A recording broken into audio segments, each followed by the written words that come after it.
O que a Igreja ensina sobre a moralidade sexual? Do ponto de vista biológico básico, o sexo é o ato da procriação. Como um ato sexual humano genuíno, ele também deve ser uma expressão de um dom de si amoroso. Até aqui já falamos no episódio anterior. Agora, para que o sexo seja uma expressão real do dom de si, algumas coisas devem ser levadas em consideração. Um presente tem duas características essenciais. Um presente é para sempre e um presente é dado completamente.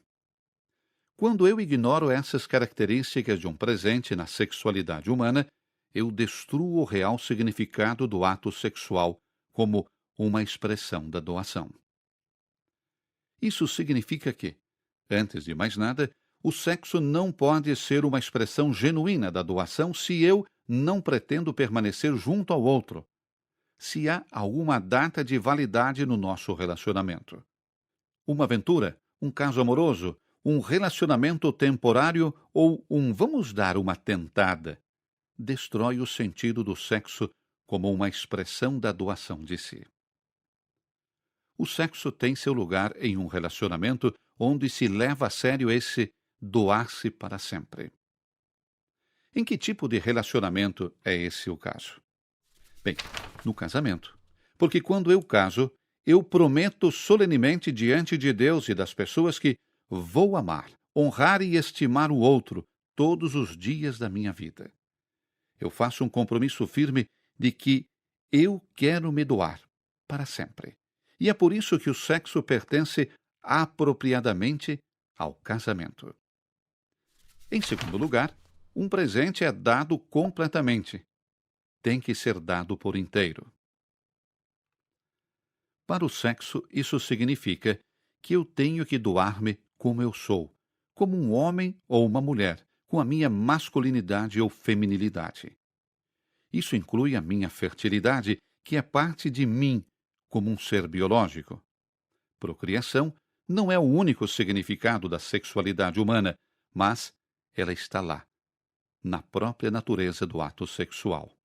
E se eu destruo a minha fertilidade de propósito, o ato sexual não consegue mais ser uma expressão do doar-me completamente.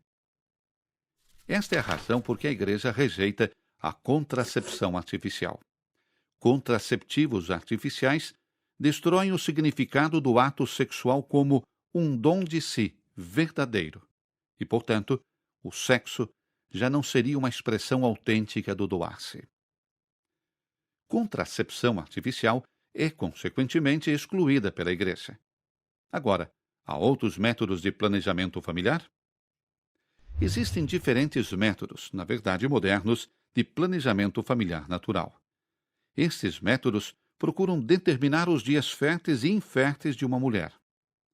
Se o amor do cônjuge ou os filhos são motivos sérios para evitar a concepção de uma outra criança, o uso de planejamento familiar natural é moralmente aceitável. A diferença entre o planejamento familiar natural e contracepção artificial reside no fato de que, em usar o planejamento familiar natural, a fertilidade humana e a integridade da pessoa humana não são aniquilados, mas são respeitadas como são.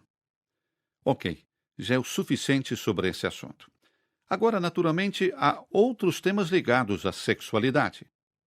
Mas, se entendemos o argumento básico da natureza do sexo sendo tanto um ato biológico como um ato humano, então vamos também compreender o ensinamento da Igreja sobre a pornografia, masturbação ou atos homossexuais. A Igreja pesa todas essas coisas à luz do verdadeiro significado do ato sexual. Porque a sexualidade humana não é simplesmente para acalmar alguma necessidade ou satisfazer o impulso. Mas esse ato tem uma dimensão humana e pessoal. Sexo existe para expressar um dom de si. Sempre que isso é ignorado, nós, em verdade, destruímos o amor e, no final, a dignidade da pessoa humana.